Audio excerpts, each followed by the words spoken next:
Bonnie Ghani, everyone. This is Professor Alman Rao, Professor Emeritus, California State University of Long Beach, former city councilman for the city of Compton, former Compton College Board of Trustees, and former Compton Unified School District Board of Trustees. We want to welcome you here to the Conscious Corner, where we're going to have a very, very dynamic presentation this evening. We want to thank Brother Rashaki for providing us this platform under the auspices of Community Education Network, which comes on every Wednesday. And we want to welcome Brother Ernest McBride, who's the archivist and historian of his father's legacy, Ernest McBride Sr., where he was very a pioneer of the civil rights movement in Long Beach. We want to get started right away because Dr. Shabaka has a wealth of knowledge and experiences that I hope that I want him to share. Dr. Shabaka, we want to start with your recent trip to Ghana, and then we're going to talk about the International Festival. But tell us about that trip and your various trips to the continent where you took people there to see the continent. And what was your impression of your trips of the continent when you go there? 'Cause a lot of people haven't been to Africa. And so, how really is it? Asante Sana.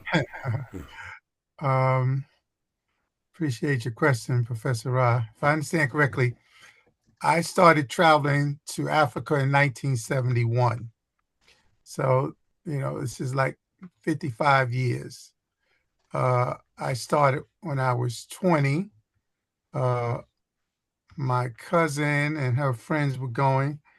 And so it was with a brother by the name of Denny Zulu, who is a cultural icon in this country in New York. He was one of the first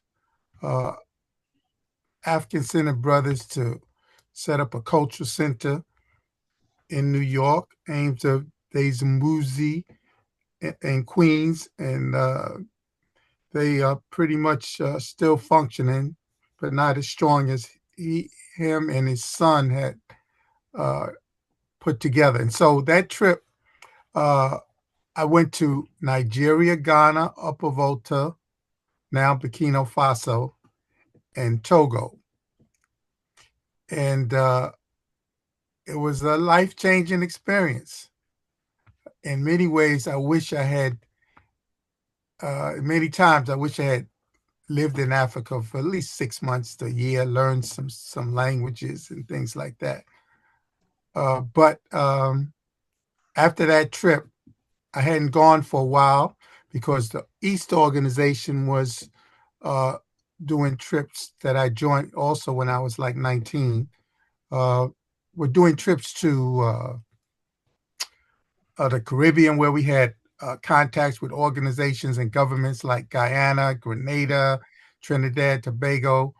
And so I didn't get back to Africa until the early 80s, mid 80s. And I said, wow, this is a big gap here. I can't have this gap. So I started doing trips myself.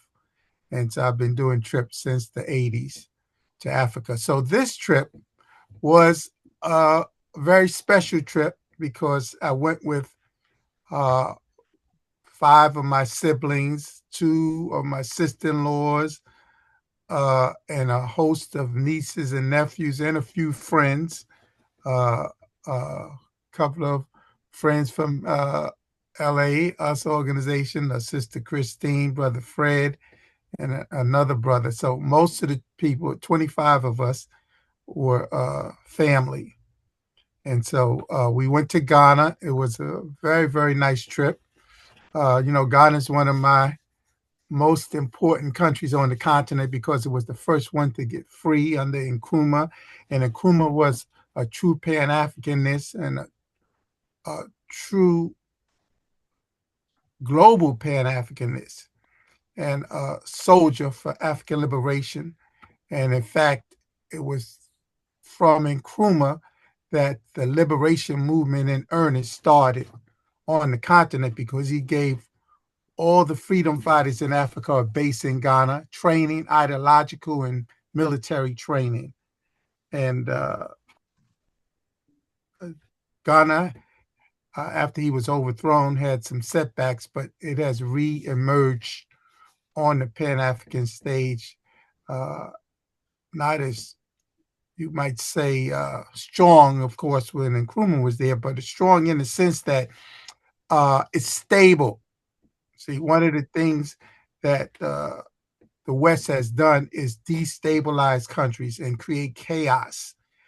So you look at Haiti, destabilize, overthrow the government. You don't set up a democracy. You talk democracy, but you create chaos. It's just through Asia, Africa, South America, chaos. And so sometimes it's hard. It takes decades for a country to reemerge. And Ghana has reemerged in that sense. So the trip was very powerful. And most of the folks that went from my family had not been to Africa, and of course not been to Ghana. So it was a very, very strong educational experience. You got to unmute, Professor Rahh. You got to unmute.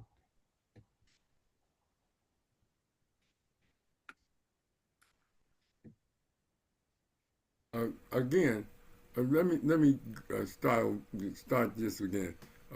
Our guest is Dr. Segun Shabaka, who is the founder of the International Festival in New York, and also a chairperson of New York NACO. He's a well-traveled, especially to Africa and other places in the world, where he take people sometimes to visit or to go on tour so that they can have that experience. Second, he was part of many active resistance movement and activist movement in New York, and very familiar with the struggles of the African movement or black movement in New York. But Dr. Segun, could you tell us what the East is and that organization and its history? Okay, yeah, let me put a correction there. The International African Arts Festival, which came out of the East, started in 1971. So I was a volunteer there. I'm not technically, I'm a founder in terms of the name change, but in terms of the organization origins, I'm not the founder. It's Brother G2AUC, Brother MZ Moyo, Brother John Branch. Those are early pioneers of the East and the festival. And people like Sister Akila, Sister Nasoma, they're the early members of the organization and parents that worked at the festival. So the East was, in all honesty, I would have to say probably one of the foremost Pan-African cultural organizations on the East Coast and in the country. It was one of the groups that subscribed to the Ongoza, Seba, and Kawaida. And in its best years, it was subscribing to Ongoza, Seba, and Kawaida, and G2AUC was our primary leader. The East had numerous institutions and businesses that it ran. It was a multi-million-dollar business. We had a school. We had daycare. We had catering business. We had a major music hall that we turned to on the weekends called the Black Experience in Music. We brought all the major artists there, mainly jazz artists, or classical African music artists. We had again, catering service. Uh, we had after school programs. We had sports activities. I mean, it was just at its peak. Probably, I think G2 wrote in the article, we probably had about 100 people working at the institution. And it was, uh, we were in all the major organizations, national and local, that was struggling for Black people's freedom. We had a community organizing component that many of us worked in after we did our shift at the school, the daycare, the newspaper, etc. And so we did a lot of community work, and we did a lot of community organizing on the local, national, and international level. And so what was important was that the work we did in terms of local community service and businesses, and then the community organizing. And so it was one of the foremost Black Power organizations uh, in the late 60s, starting in 69 and going into the 70s and the mid 80s. I can't hear you, Professor Rahh. Yeah, is it still functioning, or what happened? No, no, we went into the late 80s, and then we were able to maintain the festival. We still have annual Malcolm X Awards, and we do Kwanzaa programs, uh, different groups of members that came out of the organization. But no. If we had still been functioning, you would know.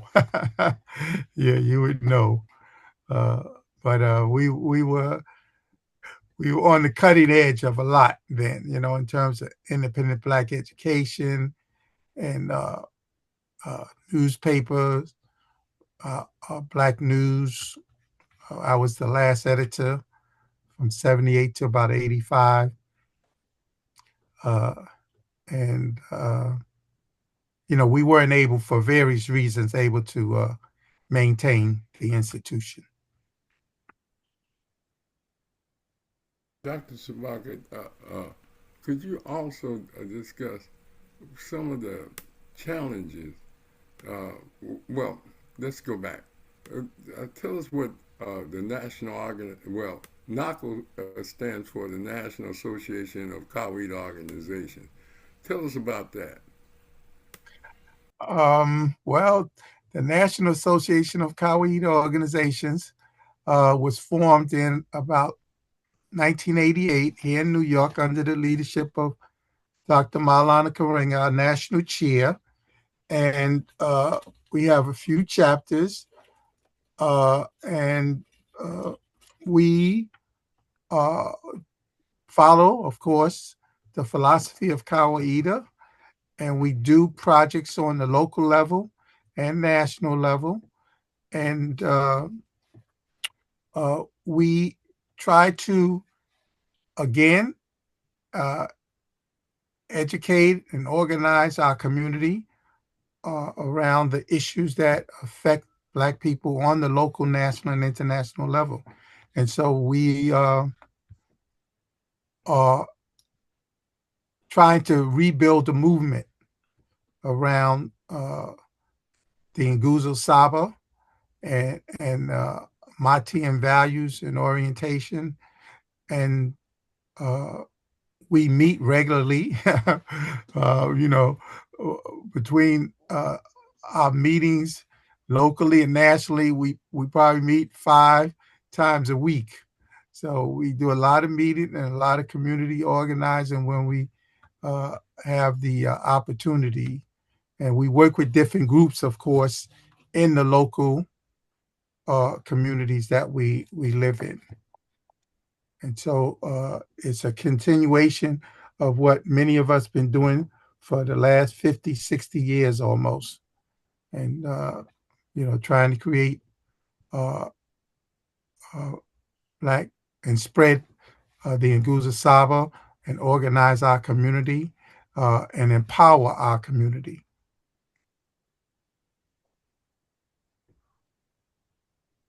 You're on mute, Professor Rahh. Yeah, Santi, you got a new mayor that's talking progressiveness, and you Mm. also had a mayor that Adams that left. What was the contrast, and what are some of the major issues on the East Coast, especially in New York, that you see that we as African people or Black people should be working on? Okay, well, in terms of the mayor, uh, Mandani, uh, Mayor Mandani elect, he'll be in a few days. Uh, he's what you might call a breath of fresh air. He has a progressive agenda that people, not just here in New York, but I think uh, nationally and globally, looking forward to having him in office. Uh, he's has a progressive agenda that he's trying to organize around affordability, housing, uh, jobs, uh, and his mindset is different. Unlike Adams, who came out of a progressive organization, 100 Blacks in Law Enforcement and Care, uh, he kind of became more of an establishment person and was sucked up by the establishment. But we're hoping that Mandani can maintain his independence and progressive agenda. Now, of course, he's in the system, and so he's fighting to change the system. And so I don't expect him to win on every issue necessarily that he's put forth, but I think he's going to maintain a progressive agenda that we can say, yes, yes, be proud of him and hope to have him in for 2 years. And maybe he can do what Bloomberg did and get 3 terms, you know? So, we're looking forward to him. And again, his conversation is progressive. He's young, 35, 34, and he's sharp. And so we're hoping that, he won't get dulled too much. He's going against the grind, so he's going to get some dullness in there. But hopefully, he can rejuvenate himself and stay sharp and stay on the case, as we used to say, for the race being the progressive people of color and others, while he's running this city, and make some contacts and become a model for what's possible where everybody's not catering to the Democrats or the Republicans and foreign powers like the Zionists, you know.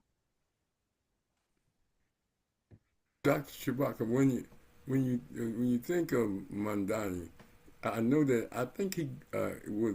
I knew he studied Africana studies. His major was Africana studies, and I think his father and him were they in Ghana or one of the African countries. Well, they were in Uganda, Tanzania, and I think also Ghana. But his father was or is of Indian descent, and so he identifies Mandani with Africa because, in a sense, he's not a phenotypical African, but he's an African in terms of living there, having lived there, and his consciousness is very much influenced by that experience and his studies of Africa. So he's progressive, and his father has done scholarship around Africa. In fact, he just has a book that's coming out, I think, in the next few weeks around his study of the Uganda and yeah, Uganda with Museveni and uh, other leaders of Uganda. Okay, that's good. But other question. Uh, Recently, Trump sent troops to New York. Now, and how are there resistance movements, and how do you see the National Guard in New York? Appreciate what you asked, Professor Roth. If I understand correctly, I haven't seen or heard much of their presence. Um, there's going to be some resistance, and they if they hear, they're not as pronounced as I've seen in other cities they've been in, and they haven't come out in the same way. Uh, you know, it's a lot of theater performance around that. Like a lot of other things Trump and the Republicans are doing, but it's not as pronounced as when he went into LA and other places. So it's it, I mean, I don't even hear about it, and I read the paper every day, different papers. So uh, I'm not hearing much about that at all. One more question, gentlemen. Uh, when you've been very knowledgeable of African black leaders, both historically and contemporarily, because you work. I know you work with a lot of people because I call you and talk to you, and I understand we both work with Dr. Maulana Karenga and the organization. But could you tell us a little bit about?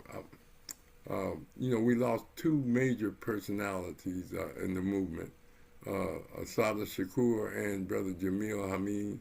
I mean, Mhm. what do you?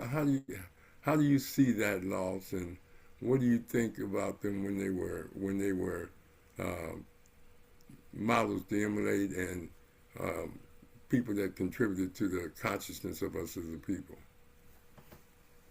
I appreciate your question, and if I understand correctly, I knew I met both of them. Uh, I hadn't had major relationship with either one, but more so a relationship with Brother Jamil Alameen. But I learned and had known about Jamil Alameen, formerly H. Rap Brown, because he was my hero in high school. He was one of my heroes. I knew him, and he was close to the East Organization. In fact, when his first case came, I had just 1970. I had just joined the organization, the East, and I was asked to put together organized students around his case. And G2 asked me to head that up. And what I did was first I had to write letters and send them to all the Black Studies groups around the country or on the East Coast. You're talking about 55 years ago. But I reached out and I was shocked that none of the student groups responded. And so we had to, support them independent of that organization that we weren't able to form around the students. And after that, uh, he did time in New York here for that.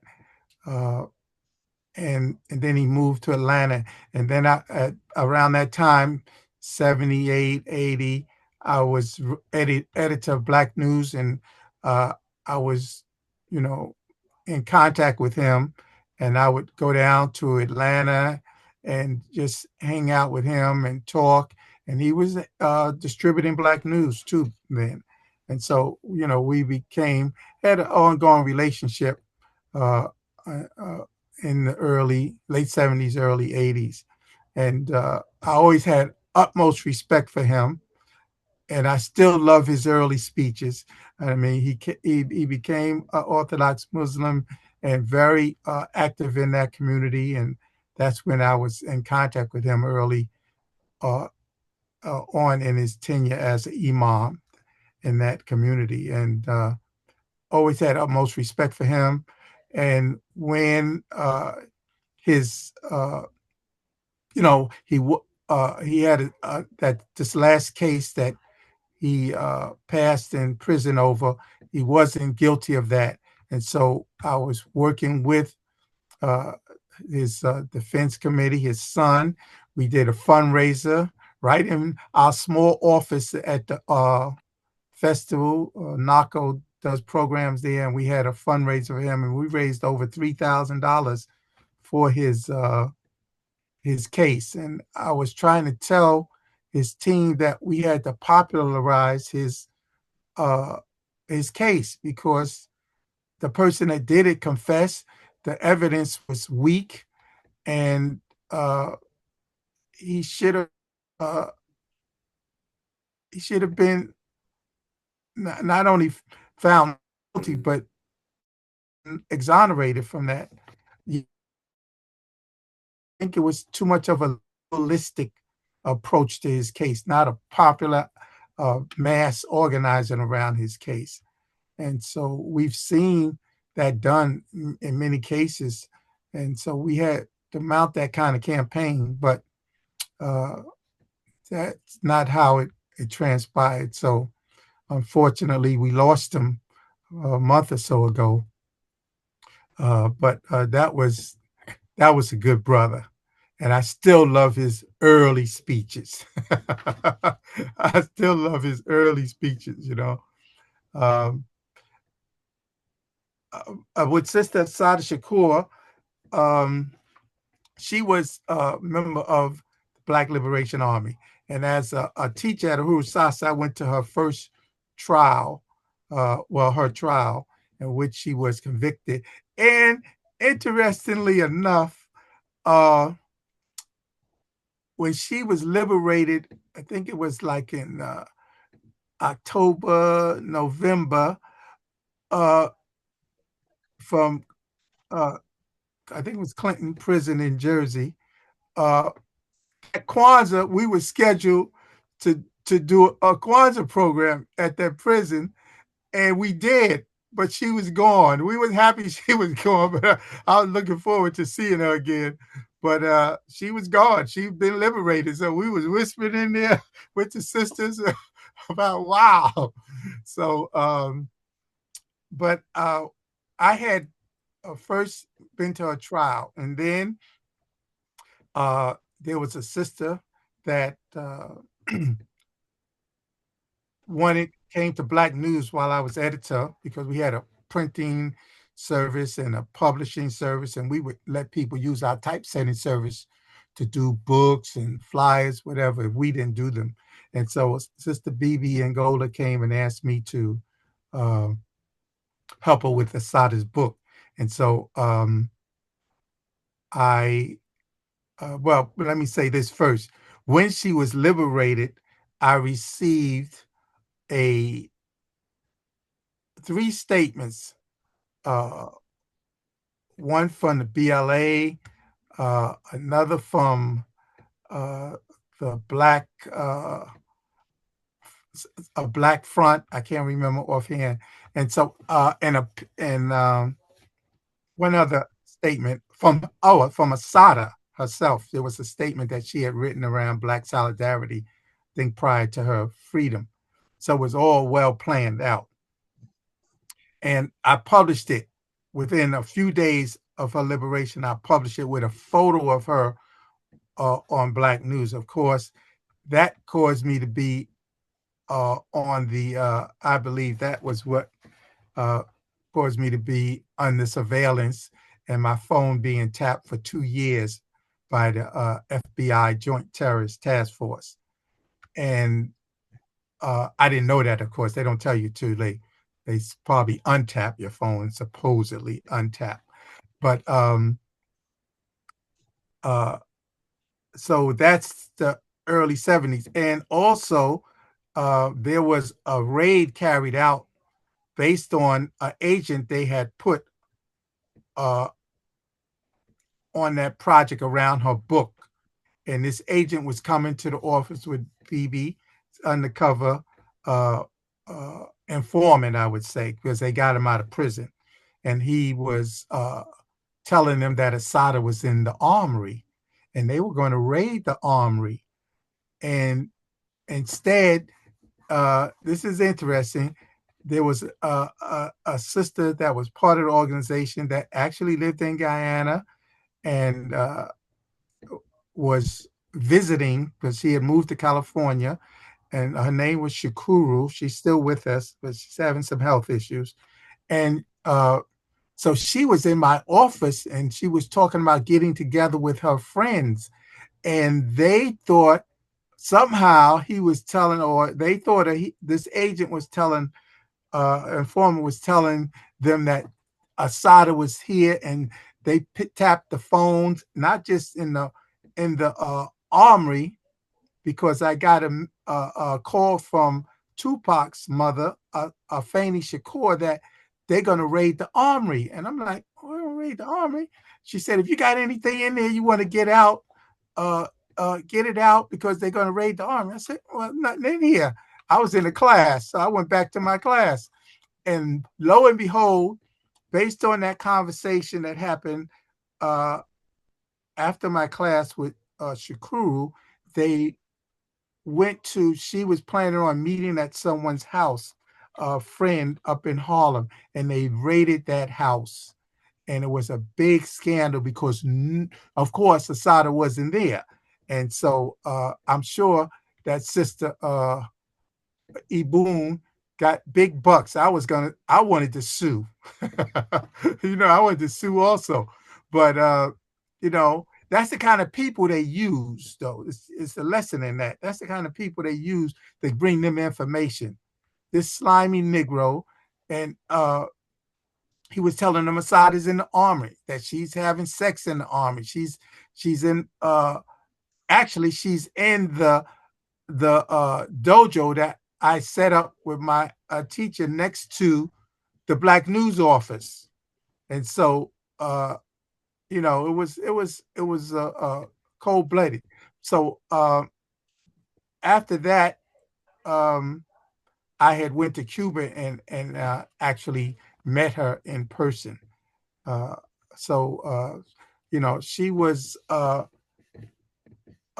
doing what she could from that base, and there was a film on it. People could find out. In fact, I'll be going to Cuba in about a month, and I'll be meeting with that filmmaker in Cuba. That's a very popular African sister there, and she did that film on Asada, and she's still active in the Cuban film industry, and she comes here, or she may have had visa restrictions on her now because that's what's going on with this current administration. But she has done a lot of films here at the African Film Festival, and so she's been here quite a bit. But I don't know what's happening now. Her name is Gloria Rolando. Gloria Rolando. Okay. So that's my experience with Asada and brother Emil H. Brown. Okay, could you tell us about the International Arts Festival and Uh, its history? And I know that you work very hard to keep it going and to keep and you've had very success with it. But go ahead. Debo, appreciate what you asked, Professor Rahh. If I understand correctly, the International African Arts Festival started as a fundraiser primarily and a school closing program for the Uhuru Sasa Shule, the educational school of the East Cultural and Educational Center for People of African Descent. and it started in 1971. And so I worked with that since its inception. And the last 10, 15 years, I've been, I've off and on, I've been the person that headed it, because in 78, as the head of the East organization, or 80, around 78, 80, when G2 left, uh, I was assistant director and director of the East. So as the director of the East, you had to coordinate the festival. So I was one of the primary coordinators of the festival. And the last 10 years in particular, since I retired, I've been working the festival almost full time as a volunteer and running the day-to-day operations of the festival. And so it is one of, it's not the first, because the first is the Watts Festival. But we're the oldest now. At this is be our 55th this coming July, 55th anniversary, and we would encourage your listeners. We asking for donations of $55 or multiples of, in celebration of, and as a fundraiser for the festival. So they can check out our website to make that donation at www.iaafestival.org, www.iaafestival.org, and send us $55 or a multiple of, to keep this very important institution going. So the festival has been a Pan-African cultural celebration since its inception in 71. We always had global artists, global vendors, global patrons. Of course, being in Bed-Stuy, New York, is the oldest, one of the oldest, and of course, the largest Black communities in the country, and Pan-African communities. So, New York, you got people here from all over the African world, and we've tapped them as patrons, as vendors, and as artists. And so we've had many, many renowned artists and cutting edge artists at our festival.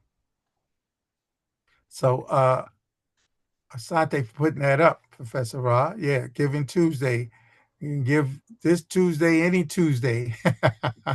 It can give to us. Yeah. So yeah, the festival, it's a one of a kind event. You have to experience it. It is a powerful event. And we've been going 55 years, and we haven't had one major police incident in a major Black community like Bed-Stuy and Fort Greene. And so it is awesome, awesome experience that people need to really, really experience. Come out. People can come to the East Coast. We'll set you up with hotel rates if you don't have housing, and right near the festival. This year, we're moving to a new venue because they're renovating the park that we're in. So we're going to scale down a little, but we're hoping to expand in that park in the coming years if we don't find another more suitable space to operate out of. But the 55th International African Arts Festival would take place from July 3rd through the 5th, Friday, Saturday, and Sunday of 2026. And we are gearing up for that now. We already started meeting with different community groups and figures. And I was hoping we'd be a little ahead than we are now, but we're a little backed up. But, we got a lot of work to do. And I'm hoping we'll be launching our full-fledged campaign and advertising in January. Excellent, excellent. Brother Ernest, you have any questions to Dr. Shabaka? No, just he answered it a few minutes ago because I got one that was the Pan African or just the African, but Ross kind of cleared it up when he showed the Pan African and oh, African what? What are you referring to? art festival. Oh, well, it's the African Arts Festival, but Oh, it's a Pan African event. Yeah, yeah, it's okay. a Pan African event in that we don't just present artists, but we present. We have a symposium that's uh, almost 40 years old that we've been doing. Uh, uh, the National Association of Kawaii Organizations in the early years. Dr. Karanga would come in and chair that event. We organize around a lot of major Black leaders and figures at that event. So the symposium is very much a part of the festival. Uh, and it is a major uh, outlet for and creative discussions around Black activists, scholars, and organizers, community organizers. And so Festival is a Pan-African event, but the name is the International, which is Pan-African, International African Arts Festival. Yes. Sante for that. You have to unmute, Professor Rahh. Yeah, Brother Rashaki, you have any questions? Oh, just a comment. You know, these supposedly raids that they're doing, and Dr. Segun was saying that they're kind of, making it seem more than what it is, and I've been saying that all along. It's a part of the deception and the propaganda machine that they have going. They'll make an appearance and hit something, and then they'll be gone, and just hit a few spots around the country. I know they're doing some things, but I don't think it's at the magnitude that they presented on TV and in the media. So I thought that was a good point he made. Yeah, Bo, appreciating what you said, Brother Rashidi. I Rasaki. Rashaki, I'm sorry, Rashaki. Yeah. I don't want to trivialize it because for the people that have to go through it, it's traumatic. But it's vicious and it's inhuman. I mean, they're breaking up families when they do it. It's just a vicious kind of hateful kind of thing to take people through. And people have built their lives here for decades and they just snatching them up. And a lot of times they're wrong. They don't even have people. Anybody, you get caught in the web, I could get caught in the web. They might get me based on Segun, you know, and because of the color of my skin. So, of course, they're not getting white folks. They might, if it was white people, they might snatch up Trump's wife or his mother, you know. They're immigrants, but it's not based on that. It's based on, people of color and going after people of color. And, you might get beat up if you're white trying to prevent it, but, you're not going to get raided like they are. And so, but, it's just a vicious kind of thing. And it's, he's just in many ways trying to follow through on his pledge, which is anti-people of color, and doing the theater around that. Of course, is just bad, vicious, inhumane, racist theater. But it's cold blooded theater. But it's like a performance. Yeah, I kind of went through that when I was in the military because of my dad. Had to take a lie detector test. They froze my security clearance, and all my buddies in the dorm around me, Mm-hmm. they had all them watching me, monitoring what I would say and all that. And then I found this out because one of the guys and I became real good friends. He lived in Houston, Texas. And then just before I got out, he told me all about it, and they made them swear, hey, we're gonna court martial you guys if you tell him.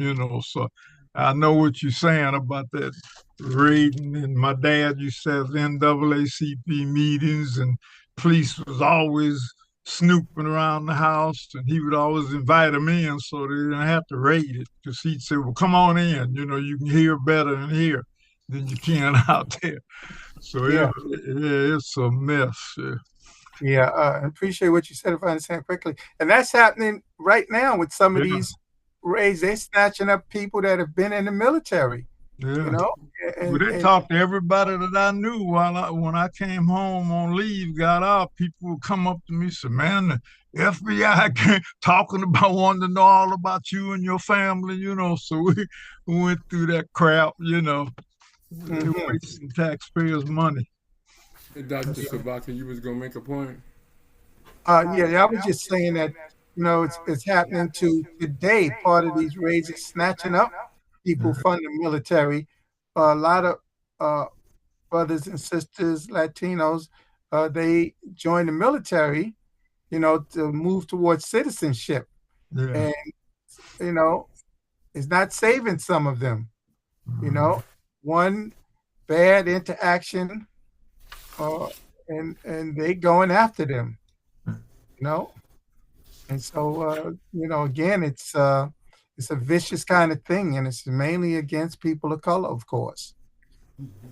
I'm going to Seba, Chimbuko, Tembo of the organization Us. Chimbuko, you have any questions for Dr. Segun? I sure do. Asante Sana, Professor Rahh, I have several, but I'll take one, and then if I can circle back around, I like that. Asante Sana, Dr. Shabaka, for your long-term commitment to our people and our struggle, and for your presentation this evening. My question is, how has Kawaida and the Nguzo Saba informed your work at the East, informed your work as the head of the International African Arts Festival, informed your work in terms of community organizing that you've done both on the East Coast and, throughout the country? Seba, appreciate what you asked. Seba Chimbuko. If I understand correctly, that is how I'm informed in my work. It's through Kawaida, my regular discussions and meetings with Maulana and advocates. The East was a Kawaida organization. The Nguzo Saba, the 7 principles, were the guiding principles and philosophy of the organization, and I've subscribed to it since.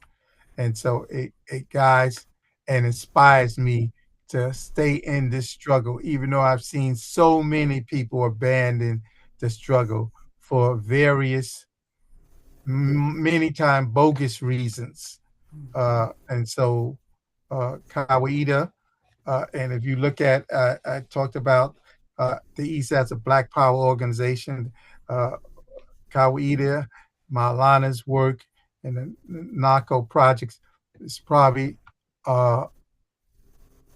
among a handful that are continuing to do and advocate for Black power and Black freedom, Black struggle, Pan-African struggle from the 60s. And we have to ask why and where are all those people and organizations that was talking all of that hard line against racism, white people, and what they were doing to us. They didn't stop doing it. It's gotten worse. It's obviously worse. So why are we not still advocating the way we were? And it's because there's a gap between our rhetoric and our action, our philosophical grounding, and our practical work. And in Kawaida, we try to those two together plus. And so I'm a subscriber, of course, to Kawida Maulana is my leader, teacher, friend, and comrade. And uh, he might not use the latter. But we've been in this struggle. When I came to the East and I joined the East, and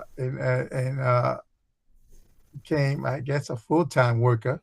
I'm not sure how early on, but the workers manual. I received the workers manual. This is the early 70s, and it was the quotable Karanga. Okay, that was the East Workers Manual, and so I've been impressed ever since. So and I mentioned brother H. Rap Bound, Jamil Alameen, and Stokely Carmichael. Those were like my heroes then.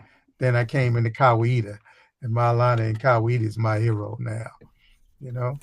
So I mean, I haven't seen anybody more consistent. And I think when it's written and all this smoke clears and people look, they're going to see that Kawida Maulana is the major thinker of the last century and this century. One of the major thinkers of the last century and this century. Last century with giving us Kawida, the Ongoza Saba, that's now all over the world. And then this century around his writings around ethics, mod, and organizing still. We just need to see it, So, and I follow and read, try to. One of the things I want to do is kind of like step back from some things so I could do more reading. I got a lot of books I'm trying to get to, but as you study, you see, these it's a rare case you get a thinker like Maulana, a contributor that's just on it every day and looking at what's happening to our people and what's happening to humanity and the environment and offering critique and solutions. Thank you for that answer. Seba, Tulivu, you have any questions? You're on mute.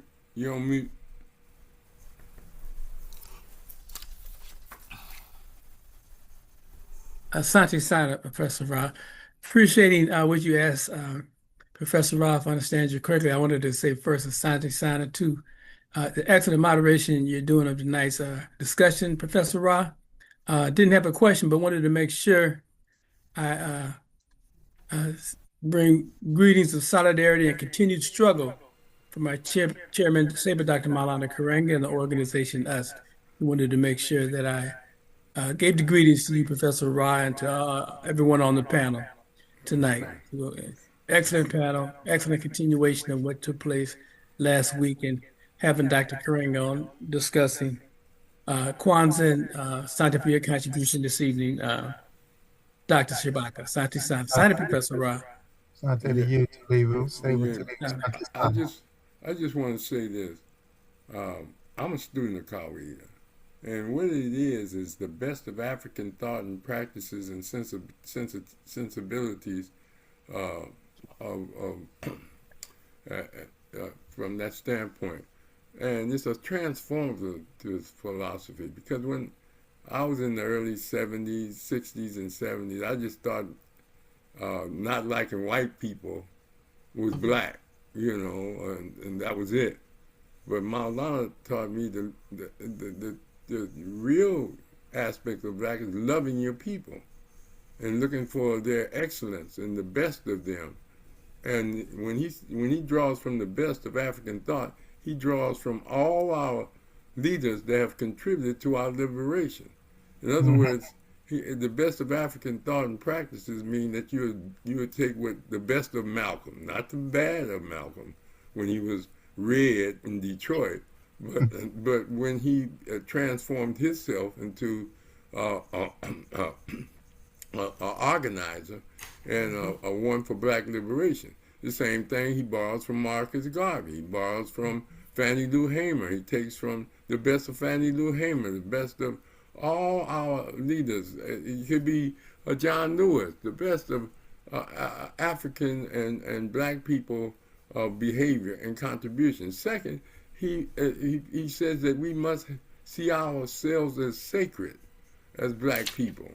Don't let what the white folks do demonize us and talk negative, because when you go into the head college, which is the headquarters for the organization us, you cannot go in there and talk bad about black people. You have to leave. You have to have the utmost respect. You can't go in there yelling and screaming and cussing. I remember my first lecture, I didn't know. I'm up there cussing, and Chimbuko at that time was giving me notes, stop cussing, stop cussing. I didn't understand that. And that's because the head college was a sacred place. And you have to do that. So I took all kind of profanity out of my lectures when I started back lecturing, because I used to lecture like H. Rap and Stokely and other black leaders. They always cussed back in the 60s. And that was a way of just being defiant. You understand? But what we want to do is win the hearts and minds of our people. And you ain't going to win it talking negatively and talking using profanity and things of this nature. So that's very important. And then it teaches you to get into the Ma'at tradition of, of just having balance and reciprocity. Like when you go into the head Kalu, Brother Tulivu made all the good he brought in the world last forever, would sometimes be at the door. They greet you with their hand on their heart and they bow, when you come in. And they escort you. It's just nice and kind. It's not you just go run into the organization. You're greeted, and they seat you, and I mean they give you respect. Respect.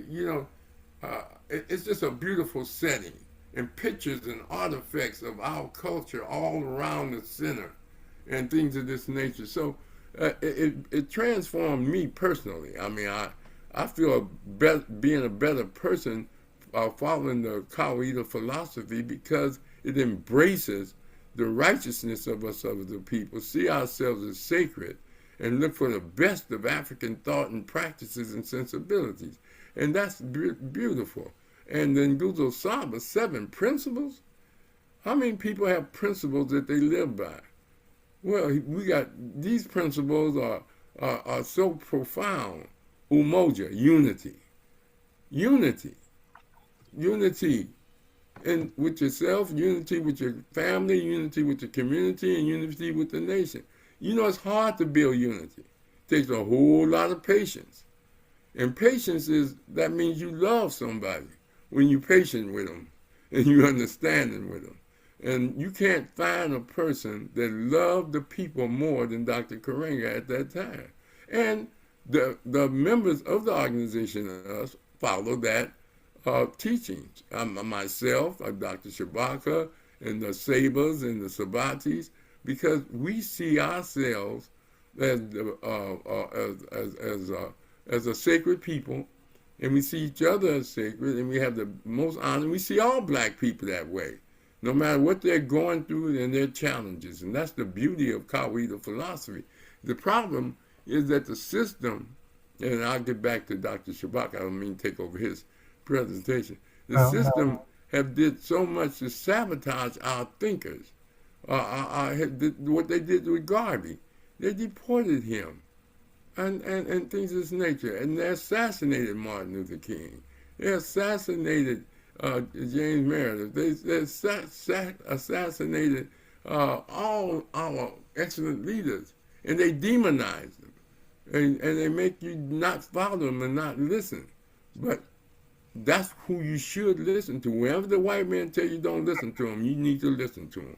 That's what you need to do. And and then don't listen to Negroes who talk about black people in negative ways and bring up issues that ain't even relevant. The reason why they don't follow or listen to a person. But anyway, let's get back to Dr. Shabaka. Dr. Shabaka, in New York, is probably one of the biggest cities, and they had the Black United Front, if I'm not mistaken, with Reverend Daughtry when it started.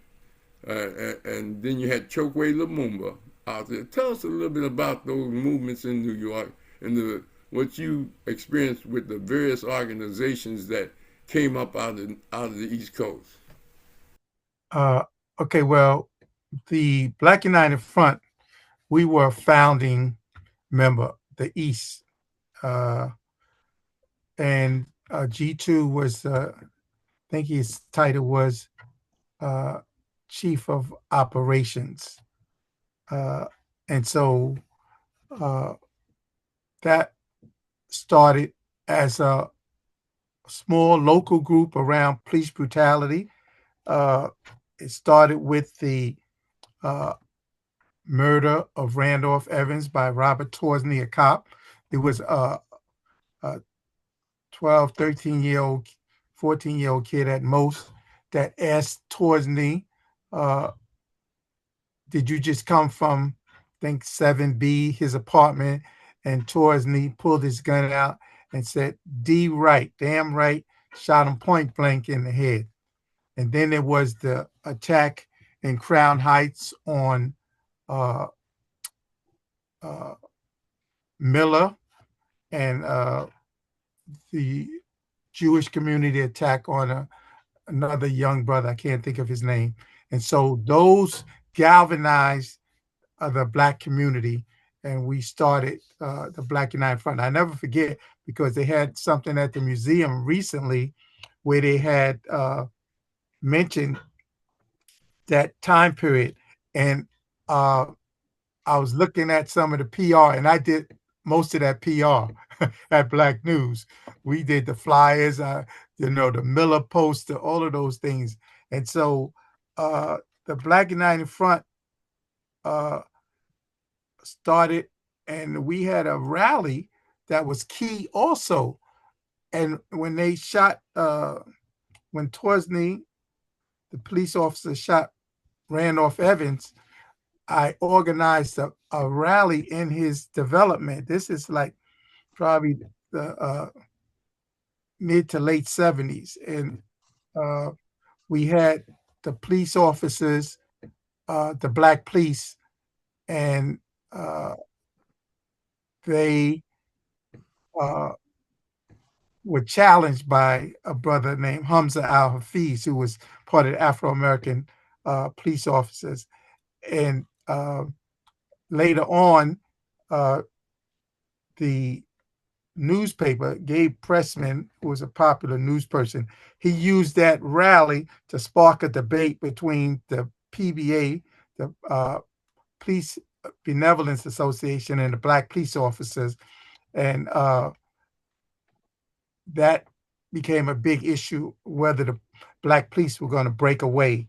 And they did eventually. By the way, Eric Adams was one of the ones that started the 100 in Blacks in Law Enforcement Who Care. And so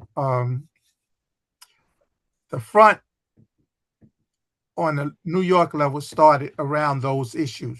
And then the East was where we had the organizing conference for the Black United Front, right in the East. I was running it then, so I facilitated the in the Armory. We had because sometimes when I speak, you say the East, we had several buildings that we operated out of. And the Armory was at this point the main building, because that's where the school was. And so that's where the founding conference was.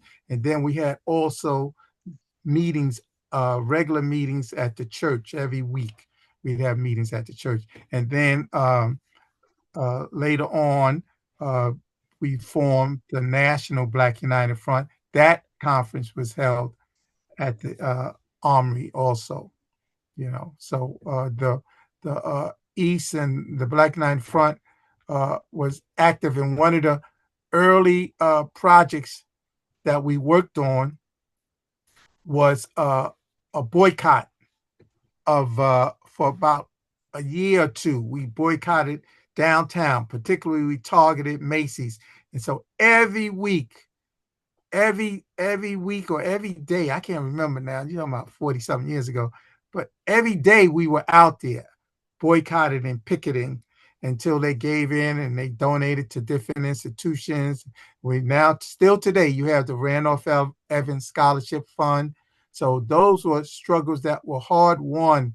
And I'm talking about in the coldest days we were out there, and the kids, the students were out there too, you know. So there's pictures of the young students picketing also. And so that was the early days of the New York Black United Front that led to what you have today, the National Black United Front. Yeah, I was chair of the Los Angeles NBUF. Okay. Wow, I didn't know that. Yeah, the community elected me to be the chair to organize it. We organized. It took us a year to put year and a half to put a constitution together, because of we have a big a diversity of black thought and practices of people. Some are socialists, some, you know, they want to know, can white people be it? Can we take up the Polish struggle? And I mean, it was deep. Building unity is not easy among organizations. If you ever tried to start an organization and try to build unity, it's very complicated, even without COINTELPRO. But a lot of it is just patience, understanding, listening. But we did get the Constitution together. We did organize it. And then at that time, I think the Reverend, he moved to Baltimore. I can't remember his name. We met at his church. We had our inauguration and organizing conference at his church. Brother Frank Reed. Frank Reed. Mm-hmm. Frank Reed. Reverend Reed. Reverend at his Reed. church. And we had a big thing.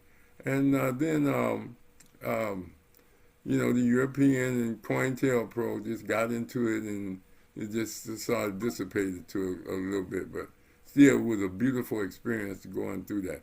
Seba Chimbuko, you said you wanted to ask another question? Yeah, well, Asante Sana for that, Professor Rahh. Yeah. Interject something here, because you mentioned the front and how people brought in different philosophies. But at that time, Mary Baraka, who was a strong advocate of Kawaii in the late 60s, early 70s, he went back to Maoism or Marxism. And his group was in the front, and they were trying to bring and suggest in terms of the National Front. This was at the church meeting, one of the church meetings, bringing in white people into the front. And I argued against it, and the people went with that. And that was after discussions with Dr. Karenga around that. And, you know, we were able to push back against that here on the East Coast with, and we said, no, they could form a support group or something, but not be in the Black United Front. Because, you know, any oppressed group has a right to organize among themselves. You don't have to let your oppressor group in when you organize it. So, you know, an oppressed people has a right. They don't have to let other people into their structure as they organize into free themselves and be themselves, you know? So that was something we fought against. Lisa Mae Chimbuko. Not at all. Asante for that. Asante Sana. Great, Seba Chimbuko. Yeah, well, Asante, appreciating what's been said, if understood it correctly. Two questions for you, Tafadali Dr. Shabaka. One, you were talking about Mamdani and hoping that, you know, he can maintain his progressive stance, hoping that he can rejuvenate himself. And, you know, we saw we saw an issue with Karen Bass here, and we've seen it constantly where people go in progressive, with a more progressive platform. They're elected, and then the system demands certain compromises from them, and then they're not who they started out to be. And so I wanted to ask you, as a long-term organizer, if you could talk about the role that we have in insisting that the people maintain their progressive stance. They got elected because of their vision and what we saw in their vision. We appreciated and agreed with that vision, but then over time it changes. We saw that with Mayor Adams. We see that with Mayor Bass. I mean, it's not unusual. So what is the role of us to make sure the people keep their commitments that they start out with? And then the other question was, you have a PhD from Tembo University in Africana Studies, and your dissertation was on African Americans going to Haiti. And of course, Haiti is in the news now. So I just wanted to ask, because it's so fascinating to think about us going to Haiti after the revolution to help build an independent country. If you could talk about that. Okay. All right, Sante, Chimbuko, appreciate what you asked. If I understand correctly, in terms of the progressive agenda being maintained by elected officials, what they're going to have to do, and this is even countries, they have to build more independence and self-reliance in the communities, in the nations. I'm talking about literally self-reliance in terms of meeting basic needs of the people, and the people being a part of that, not just receiving aid to meet those needs. One of the things that happened during the college protests around what was happening in Palestine is that the students were outraged. But then you saw the power of the Zionists in the Jewish community when it said, you won't have a job when you graduate. Imagine that power to tell those students that you won't have a job. That means that this group sees itself and can have that kind of crazy, outrageous projection of power that they think that your life, I mean, the next 50, 60, 70 years of your life is tied to them. And so that's the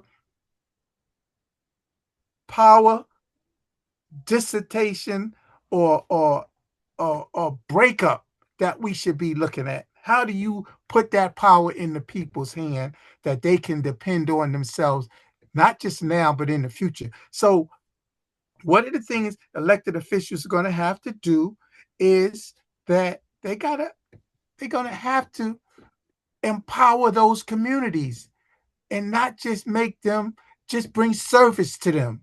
So you can't just say you want jobs. No, you got to connect with those communities outside where these people come from, like Africa, and build industry in those communities. Imagine if Adams talked about this, but he didn't do it.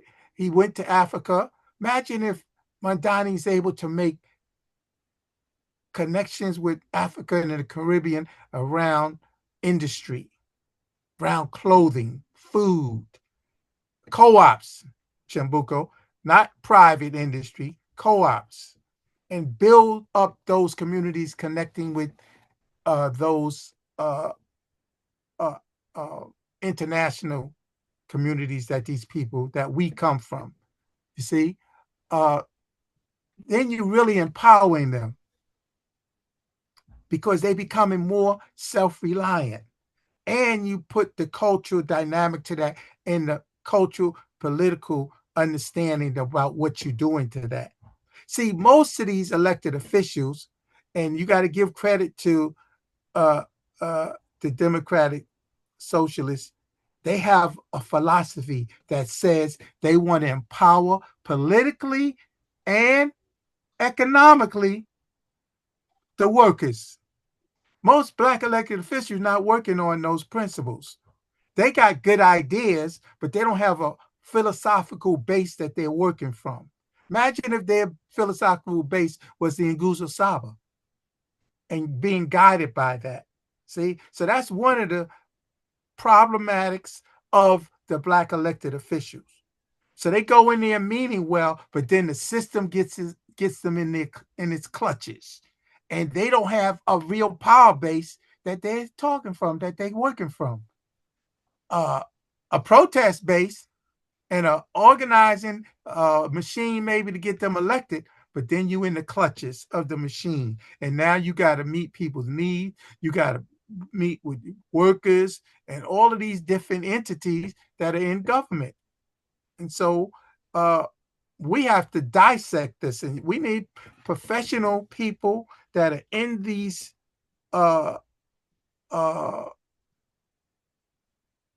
different institutions. See, one of the beauties of Kawaida is that it has broken down culture into 7 areas. And we have to do in the early Kawaida theory, what does it say? Critique and correctives in history, in spirituality, in social organization, political organization, economic organization, art, music, literature, creative production, and ethos, collective consciousness. See, all of these areas, we got professionals, and they are professional groups that are working in all of these areas.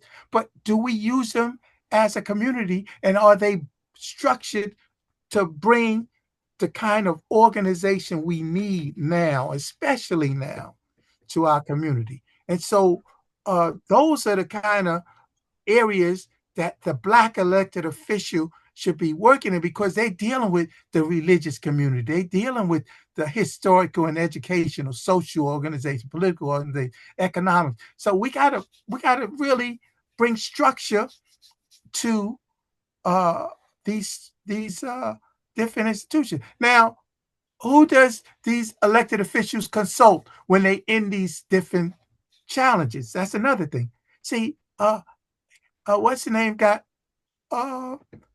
He got people that are in that structure that he can talk to. They'll be at his inauguration. Bernie Sanders, Ocasio. You see, these are people that he can talk to that are in government, that trying to hold a progressive agenda. Where is the Black progressive elected officials? What national structure they functioning under? And this is the kind of challenges that we are facing. So they get in there again, and they got to meet the needs. And it's different from being a legislator and running the day-to-day operation. Now he's an administrator of a day-to-day operation of a city. That's a little different it's like overwhelming. I know, because I run an institution and I run a business. And it's a little different from being on a board. That's like being a legislator. You got ideas and stuff, but you running the day-to-day administration, you have a sense of that. You know what that's like, little different. And so that's the challenge. That's one of the challenges. Ishmael, Dr. Shabaka, I just think that the people, Maulana teaches us that the stronger the people are, the stronger he could be. And I just hope he will engage the International Arts Festival and embrace it and run voter registration there and get people power to offset the political challenges from power brokers that don't want him to implement his agenda the way he wants to implement it. The stronger the people are behind him, if he maintained his relationship with the masses and those organizations that can reach the people and get people, keep and maintain that same populace that put him in office, he can be stronger and fight off opposition and implement his agenda, because he know he's gonna get reelected because of the people that's following him. Yes. From that standpoint, so he has to spend as much. He has to have a staff and other people that stay engaged with the masses and keep them abreast of what he's doing to try to implement his agenda, what his opposition is, and how much he needs their support to get his agenda across. Because, like you said, there's already opposition from his own party. From that standpoint, because many of them didn't even endorse him till the last minute. So I'm talking about Mandani. I'm just saying, it's always the people.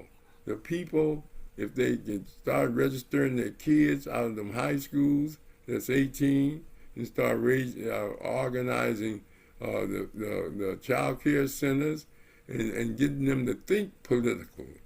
I know it's tough financially right now, but you got to there's a such thing as a political economy, and the reason it's tough is because of the politics. And so, if you want to get opportunity, you got to control the politics, who, as you say, administers the money, life-giving and life-saving goods and services, and the administration of justice. Seba Chimbuko, you have any other questions? She asked a question around Haiti. I'll answer that. But let me say, I agree with you, Professor Rahh. However, the challenge, again, is, like you said, to maintain the masses, he's got to deliver to the masses. They're not politically astute. And a lot of times, as we would say, sometimes they're dealing with just pure survival. And so how do you deliver to them and how do you win them over on long term is bringing them, educating them, and delivering to them. In regards to Haiti, Chimbuko, Asante for that question. Yes, Professor I did. Dr. Shabaka, I just wanted to add one more thing to what you said, and Professor Rahh is, I'm thinking not so much about the masses, but yourself as organizer, right? And organize the conscious Black community. Sometimes, we get happy because we elected somebody that is progressive. Then we walk away. We say, oh, yeah, so glad he won, but we're not there to challenge. We're not there to organize and to, like we say in Kawi, to cherish and challenge. And so we're glad we got a progressive in office, but we don't challenge them. And I think that's sometimes where the problem lies, the conscious people not challenging. Yeah. Appreciate what you said, if I understand correctly. And I think part of what I'm watching him do is bring around a lot of progressive people that I think will challenge and offer him ideas that are in line with his agenda. He didn't tap the usual people, oh, this person been there. Now, I think he's been very meticulous in selecting people that'll be around him that believe in his agenda and that won't cave in and put pressure on him in the wrong way, So, that's part of it. And there are community groups that are already organizing and talking about how to do what you're talking about, Chimbuko. There are groups that are talking about that. And in fact, we were, we got set back because we had a death in New York Narco family, but we I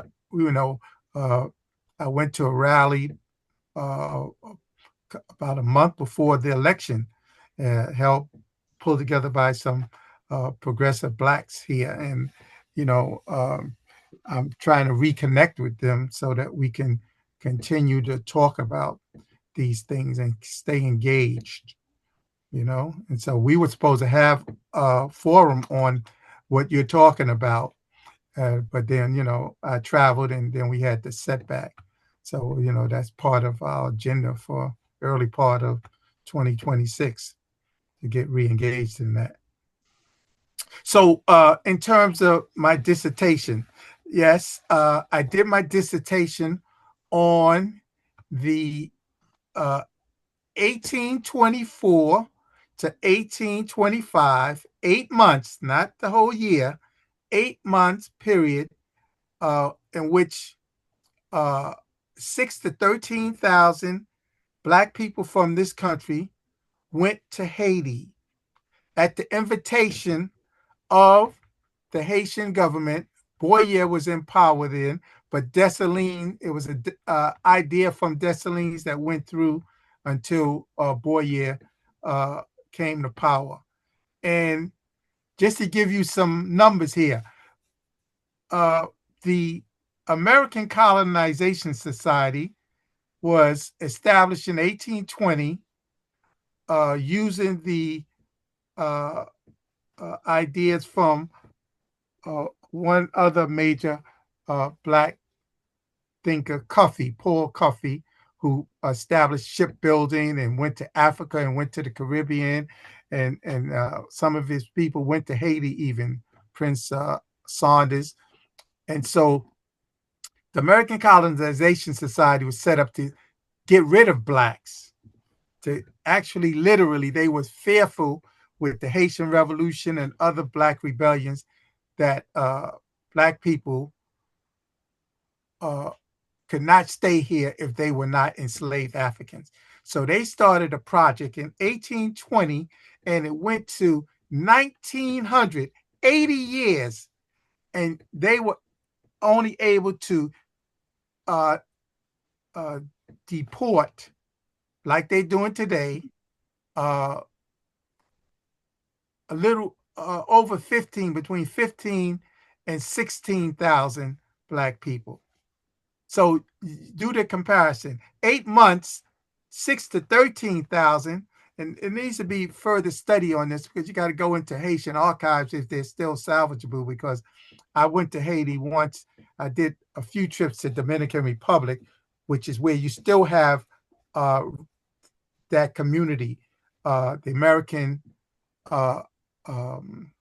AME Church is still in Dominican Republic today, okay? And you still have Blacks that are interfacing with it, and Blacks who are here between the U.S. and Dominican Republic. I've talked to Blacks in Harlem that communicate with family there, and I've talked to Blacks that in Long Island that are still interfacing with that community. So there's still a relationship, but then all the trauma that happens to us in between, like COVID, it's like we got this in a decade or so, we get these trauma that happen and affect us on an international level, and we're not able to maintain certain institutions and relationships. And so, but that migration was phenomenal when you think about it, because it was done between Black people there and Black people here. And even though the initial contacts was with whites, but Black people moved them out the way, and they were in touch with each other. And you had Richard Allen and the AME Church were major players in that. Maisha is on it. She's doing some research on that herself now. And so you had different Black organizations that were facilitating that migration. And they left, and it didn't last long because whites came in and they were running a scam on the Haitian government, which they started hiring Black people to go there and come back on the ship, right back on the ship, so they could collect the money of the transportation. So that was part of the reason the Haitian government cut it off. But, it was there, not just Black people escaping, but Black people going there to get away from the Holocaust of slavery and the oppression here, but also to help shore up the Haitian Revolution, to help support the Haitian Revolution. And that's what was done. And imagine if we had been able to maintain that contact. So when I first heard about it, because I was doing a Spanish immersion program where I was going to go to the Dominican Republic. And I saw this little part of a chapter that talked about Black people going to Haiti and relocating in Haiti. And I was angry because I didn't know about that. And so for the next decade or so, I started doing research. So when I was in undergrad, this happened. And I knew that I had to flush this out. I had to find out more about that. And when I went to Temple and I started looking at my PhD, I had three things in mind. I had Malala and Kawaida. I had the East. I could do dissertation on either one of them. And I had the Haitian thing. And I said, well, I'll do the Haiti, and then I can get back to the other ones. Of course, it's hard getting back to those other two, even though you work in them all the time. But so that was like a very important project for me to do that. And the interesting thing is, like, when I did my dissertation, they didn't know what to ask me because they said, we don't know about this. It was like me. I didn't know about this. My dissertation committee, they didn't really know about it. It was, like a new kind of area of information. And I'm still fascinated by it. But I did uncover it. And that's something, Chimbuko, Sankori Press, we need to publish that. Yeah. We sure do. We sure do, Dr. Shabaka. Yebo. Maisha, are you there? Sabati Maisha? You're on mute. Okay, well, listen. Dr. Shabaka, it's late. I know it's about 10 or 11, going on 11 up there in New York. So we're going to cut it off right now. And we're going to, you have a standing invitation. If there's any issues you want to bring forth, this will be on YouTube. I got a picture of you. I'll send to Rashaki that we'll put on the YouTube announcement of this presentation. But we're going to get more people. I'm going to try to get Maisha on to talk about her project in Africa. We're getting hygiene and things to the sisters in Africa, and also get a Sabati. God, I can't think of his name right now. But anyway, we're gonna get a lot more individuals that have been to Africa and doing things in their communities to service Black people. We want to thank you, brother. This was a beautiful presentation. We got good information. We want to say Asante Sana. And man, I knew it would be a treasure of information. And we want to thank Seba Chimbuko and Seba Tulivu for coming on and helping us facilitate this presentation. And it's just been a beautiful day. And Asante Sana to everyone. Brother Rashaki, you want to tell them what's on tomorrow? Yeah, we have just Sonia and Nakesia. Sonia is in the banking industry, and Nakesia is in mental health. She's in the mental health field. So it's mental health blues during the holidays. So mental health blues during the holidays. Yeah. That's right. All That's right. a good one. All right, and that's tomorrow at what? 6 o'clock. 6 p.m. Pacific time. Excellent presentation this evening. Excellent. We want to tell everyone to just keep on pushing, hold the line. Chimbuko, how the saying as we sign off? I'm a defer to my brother Seba Tulivu, but before we go, Professor Rahh, I just want to note that we have had to change the first night of Kwanzaa. We were going to have it at the African American Cultural Center, but the weather's going to be pretty bad on Friday, and so we're going to have it virtually instead of having it in person. So I know last week we had announced that we're going to have an in-person event, but we're going to change that to a virtual event. So we'll certainly share the. I'm sorry, you're on mute, Professor Rahh. We're going to be at the same time? Yeah, 2 same o'clock. Time. So you're going to send out the link? Yes, sir. This is candle lighting for Kwanzaa. Kwanzaa starts the 26th, and every year the organization has candle lighting night, the first day of Kwanzaa, where Dr. Karenga gives his Kwanzaa statement, Kwanzaa presentation, and also we light the candles, and we each person they have guests that will speak to each principal, and we'll promote it as much as we can when you send the link out and get as many people on as we can, because they need to experience that. Asante Sana. Asante for that, Professor Rahh. But I'll defer to you, Seba Tulivu. Asante Sana, Seba Chimbuko.